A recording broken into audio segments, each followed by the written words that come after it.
Chapter 1. The Unusual Call. John Miller was a regular guy in every way, or so he thought. Being a plumber in a small town like Greenwood came with the same predictable routine each day. He'd drive his beat-up van through the sleepy streets, his toolbox rattling in the back, ready to fix the next leaky faucet or clogged drain.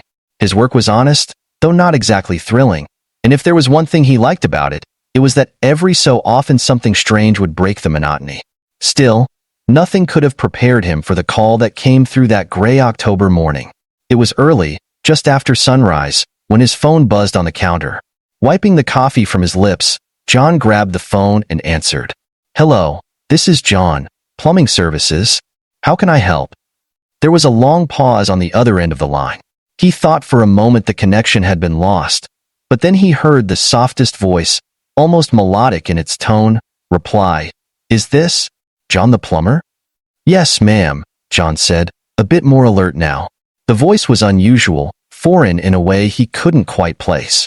It was warm and yet strangely cool at the same time, carrying an accent that didn't match any region he was familiar with. "I need assistance," the woman said, her voice tinged with an odd sense of urgency. "My pipes are in desperate need of cleaning." John's mind, still foggy from the early hour, didn't think much of the odd phrasing. He chalked it up to a foreigner's use of language. People had all kinds of ways of describing their plumbing problems, from the mundane to the outlandish, so he didn't bat an eye. "All right," he said, his voice adopting a more professional tone. "I'll need a few details before I head over. What exactly seems to be the problem?" There was another pause, as though she was carefully considering her words. "It's complicated," she finally said. "It's not something I can explain over the phone. You'll have to see it in person. Please, come as soon as possible. It's urgent." John's curiosity was piqued. Plumbing emergencies came in many forms, and he had dealt with enough burst pipes and flooded basements to know when someone was really in a bind. But there was something in her voice that seemed off, as though this wasn't just a simple plumbing issue. "Okay, can you give me your address?" he asked, grabbing a notepad and pen. The woman rattled off an address that made John's brows furrow. It was in a part of town he wasn't familiar with, near the edge of the forest. He had never been to that area, but then again, small towns like Greenwood always had a few hidden spots where people lived in isolation. "Got it," he said, scribbling the address down. "I'll be there in about an hour." "Thank you," she said softly. "Please hurry." John hung up the phone, his mind racing with curiosity. There was something about the woman's voice that stuck with him, a strange mix of desperation and mystery. It wasn't uncommon for people to panic when something went wrong with their plumbing, but this felt different. He gathered his tools, double-checking to make sure he had everything he might need for whatever mess awaited him. His mind was still turning over the oddity of the call as he climbed into his van and set off toward the address she'd given him. The drive took him out of the more populated areas of Greenwood and into the countryside. The trees grew thicker, and the houses grew sparser as he neared the edge of town. The road itself was poorly maintained, more of a dirt path than anything else, and John found himself wondering how many people even knew this area existed. Finally, after what felt like an eternity of driving through the winding roads, he spotted the house. It sat nestled among the trees, old and almost forgotten. The structure was strange, not quite like the other homes he had seen around town. It had an air of something ancient about it, as though it had been there long before the town had ever been established. The windows were tall and narrow, the walls built from some dark material that seemed to absorb the light around it. John parked his van and approached the front door, toolbox in hand. He knocked twice and waited. For a moment, he wasn't sure anyone was even inside. But then, the door opened slowly, without a sound, revealing the woman who had called him. His eyes widened in surprise as he took her in. She was unlike any woman he had ever seen. She was tall, much taller than him, easily 6.5 feet, and her skin was a shimmering, pearlescent hue, almost glowing in the dim light of the house. Her hair was long and flowed down her back in waves of silvery blue, like liquid metal, and her eyes were a deep, iridescent purple, with pupils that seemed to shift and change as they focused on him. For a brief moment, John couldn't find his words. He had seen many unusual things in his time as a plumber, but this woman was something else entirely. "Hello, John," she said, her voice just as soft and melodic in person as it had been on the phone. "Thank you for coming."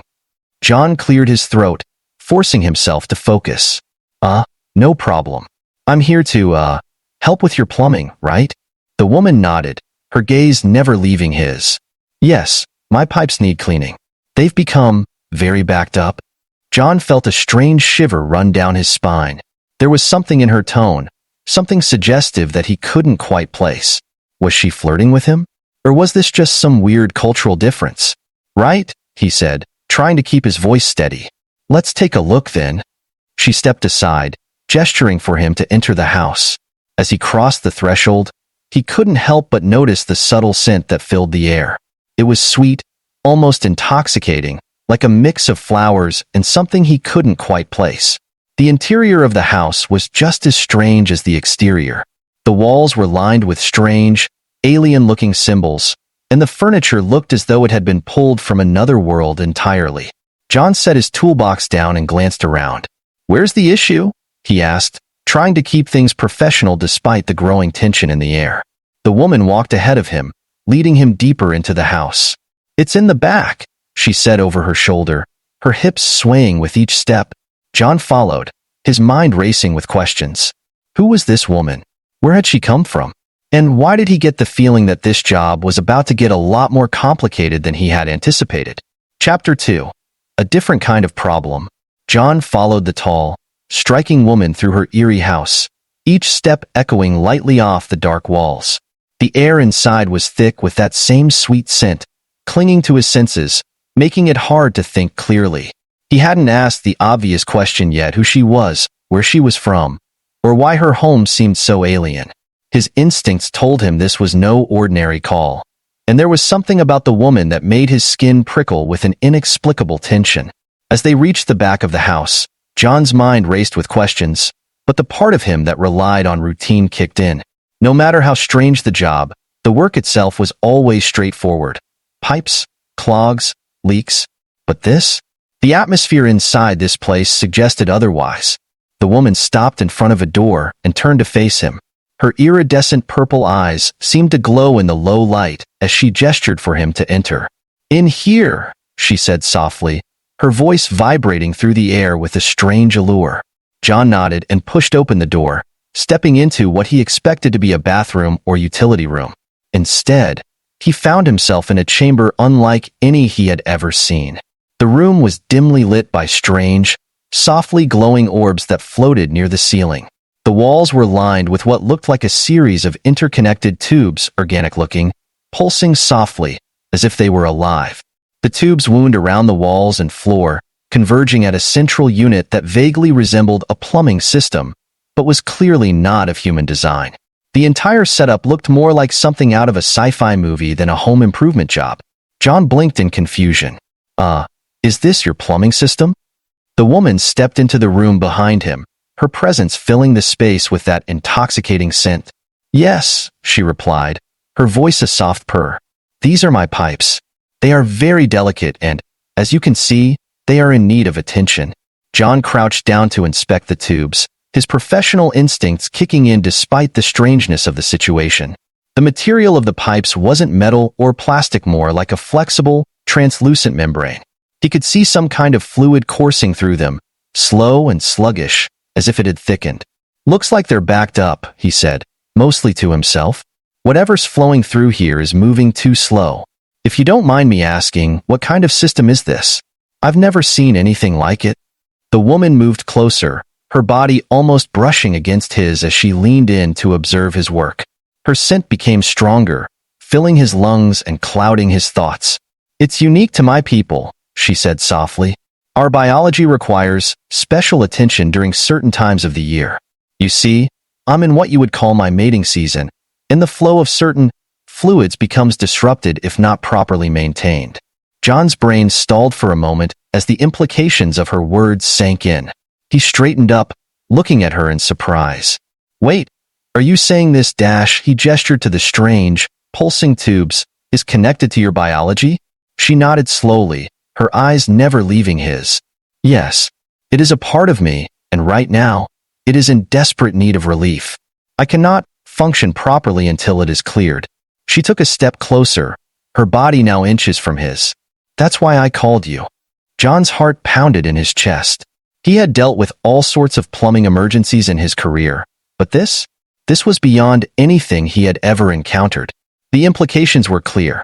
She needed him to fix more than just a clock, and as the realization settled in, he felt a strange pull toward her, as if the very air around them was charged with some invisible force.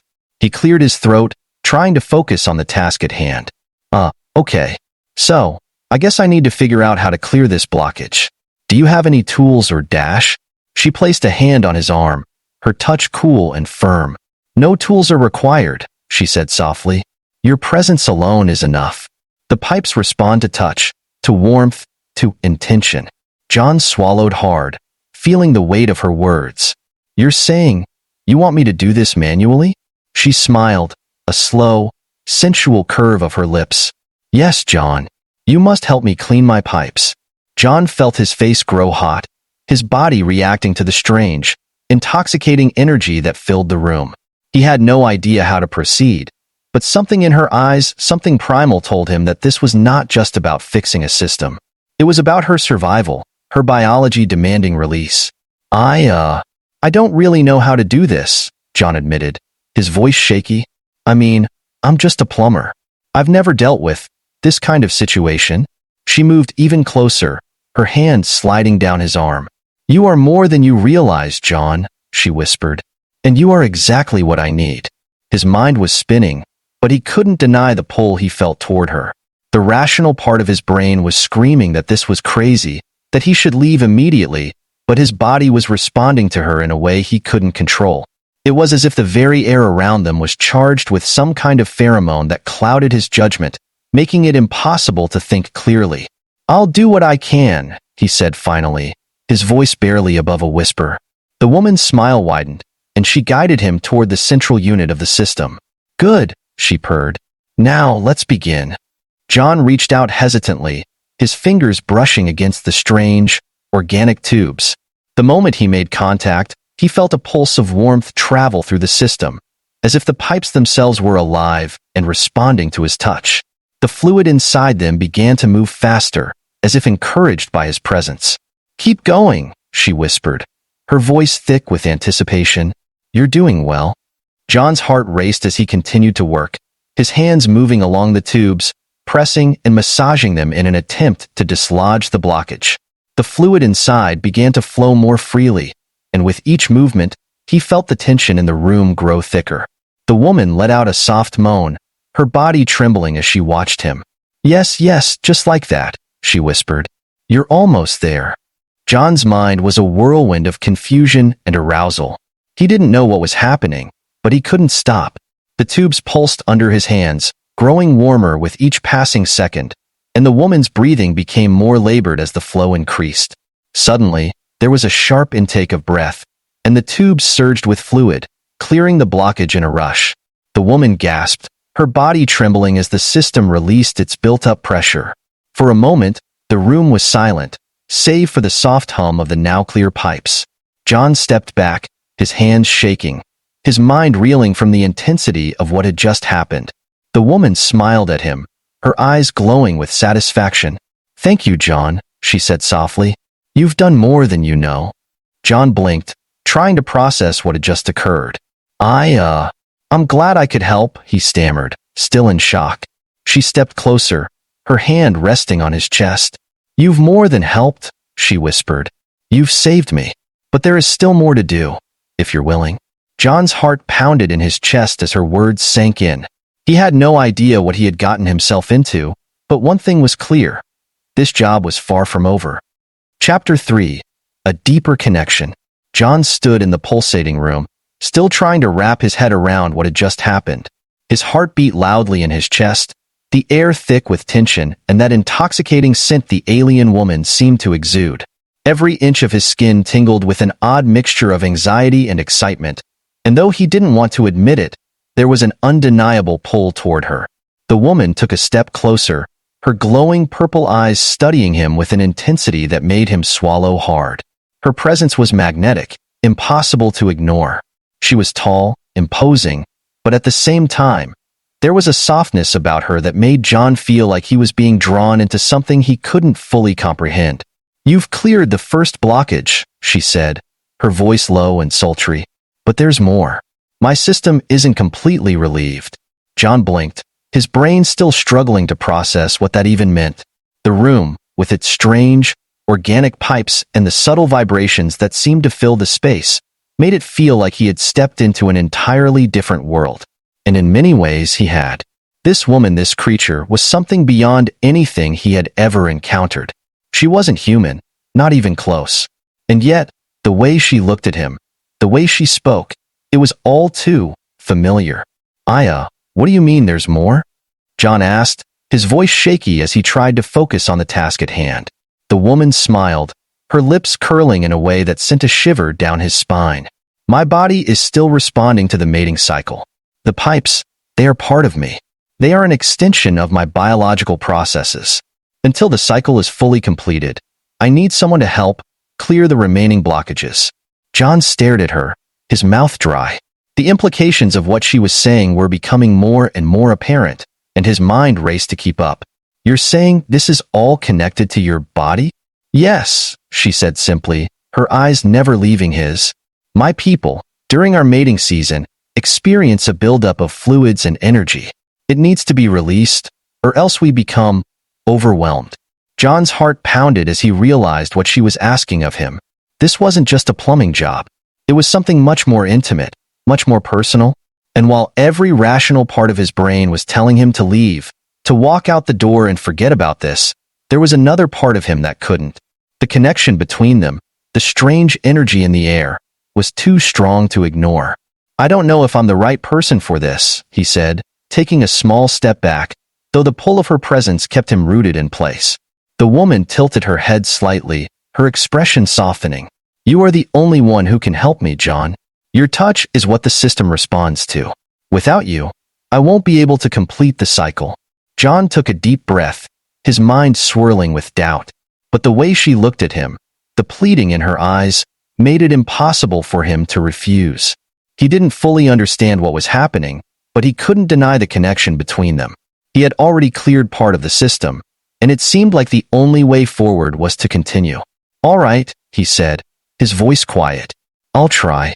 The woman's smile widened, and she reached out to take his hand, her fingers cool but firm as they wrapped around his. She led him back to the central unit of the system, the strange, organic tubes pulsing with a soft glow. The fluid inside them had begun to move more freely after his initial work, but there were still sections where it seemed to slow, trapped by invisible blockages. "This time, you must focus on the deeper blockages," she said softly, her eyes watching his every move. "They are the ones that require more care." John nodded, though he wasn't entirely sure what he was doing. His hands moved to the tubes, and as soon as his fingers made contact, he felt that familiar warmth, the strange sensation of life flowing beneath the surface. He could feel the pressure building in certain areas, the blockages impeding the flow of the fluid. It was as though the system was alive, reacting to his touch, responding to the movements of his hands. "Keep going," the woman whispered, her voice breathy as she stepped closer, her body almost touching his. "You're doing well." John's fingers traced the length of one of the tubes, feeling for the blockage. When he found it, he applied pressure, gently at first, then a little firmer. The fluid surged forward, and the system pulsed in response. The woman let out a soft moan, her breath hitching as the blockage cleared.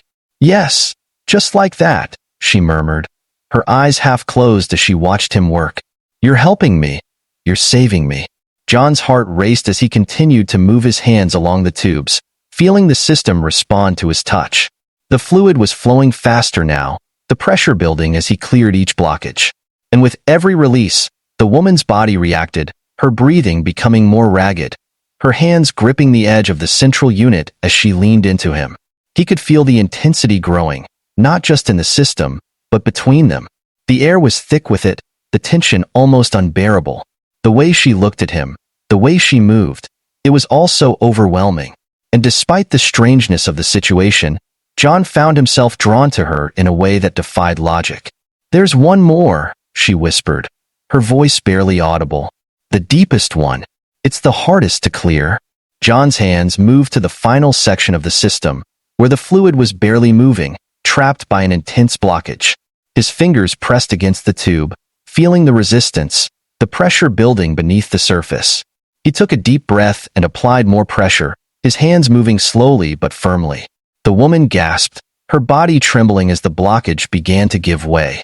Yes, that's it, she moaned, her voice trembling with anticipation. You're almost there. John's entire body was tense as he worked the final blockage, his hands shaking slightly as the pressure built to a peak. With one final push, the blockage released, and the fluid surged forward, flooding the system with renewed energy. The woman cried out, her body convulsing as the release washed over her. The tubes around them pulsed with life, glowing brightly as the fluid flowed freely once more. The air was thick with the aftermath of the release, the tension slowly dissipating as the system returned to its natural state. For a long moment, John just stood there, his hands still resting on the tubes, his mind racing with what had just happened. The woman leaned against him, her body trembling slightly as she caught her breath.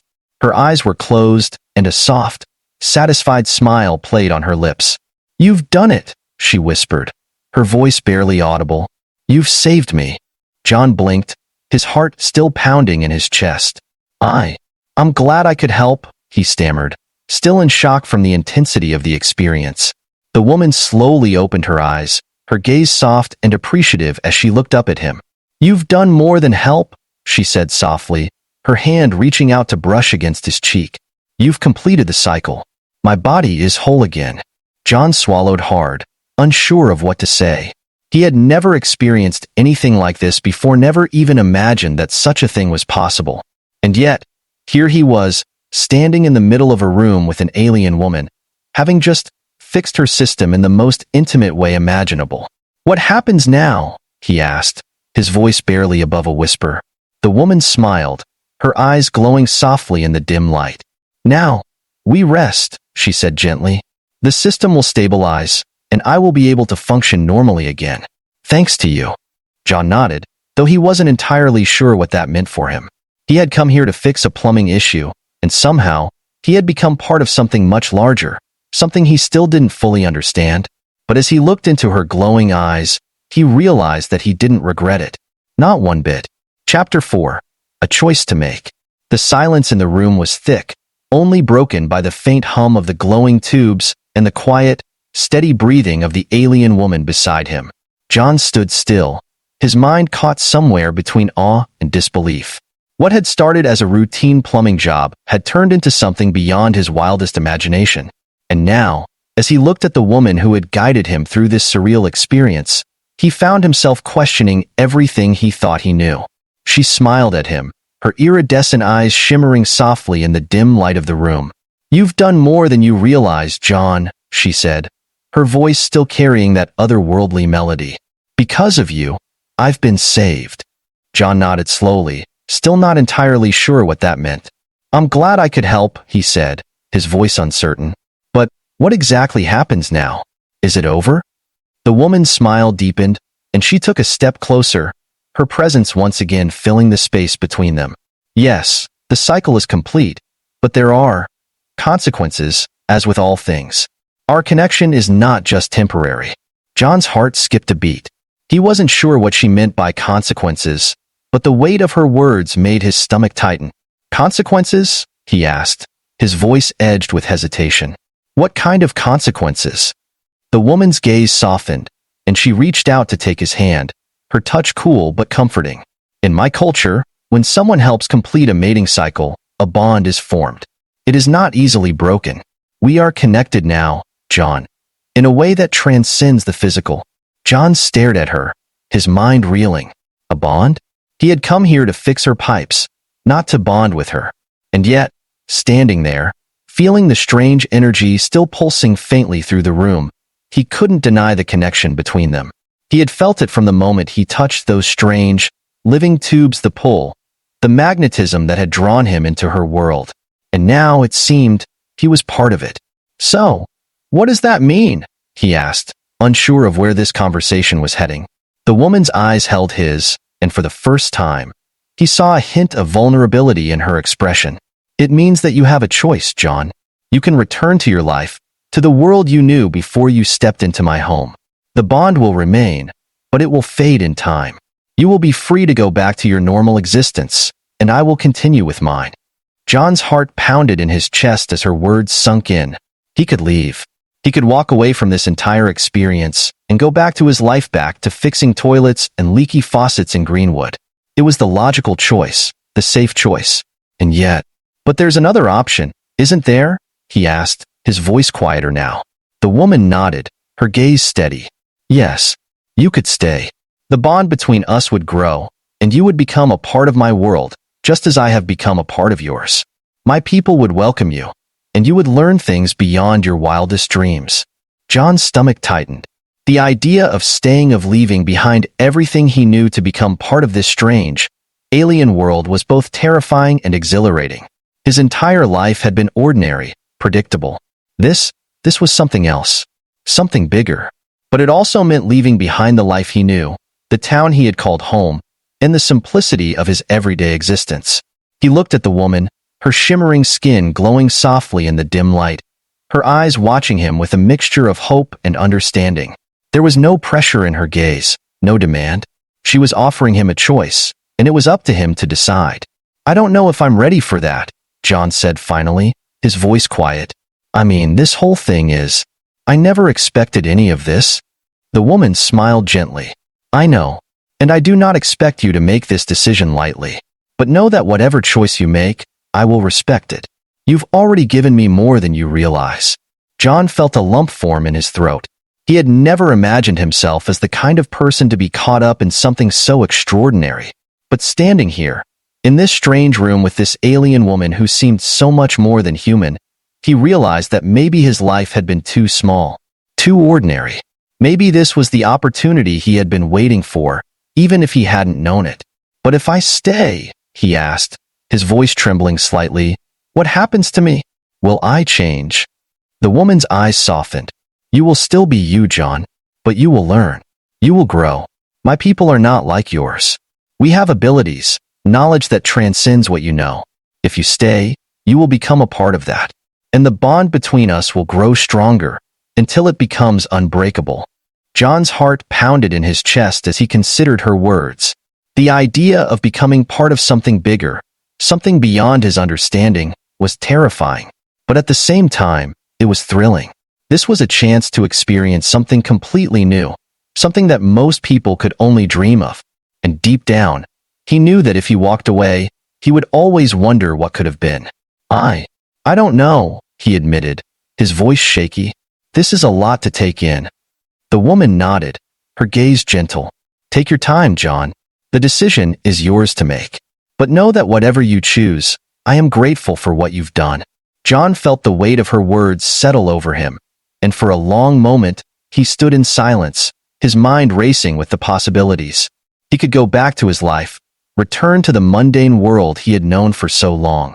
Or he could stay, take a leap into the unknown, and become part of something extraordinary. Finally, he looked into her glowing eyes, and the connection between them pulsed with a gentle warmth. He could feel it now, the bond she had spoken of. It wasn't just physical. It was something deeper, something that went beyond words. And in that moment, he realized that he couldn't walk away. Not from this. "I'll stay," he said quietly, his voice steady. The woman's eyes lit up with surprise, and a slow, radiant smile spread across her face. "Are you sure?" she asked, her voice soft. John nodded. "I've spent my whole life playing it safe. I think it's time for something different." She stepped closer, her hand reaching out to rest on his chest.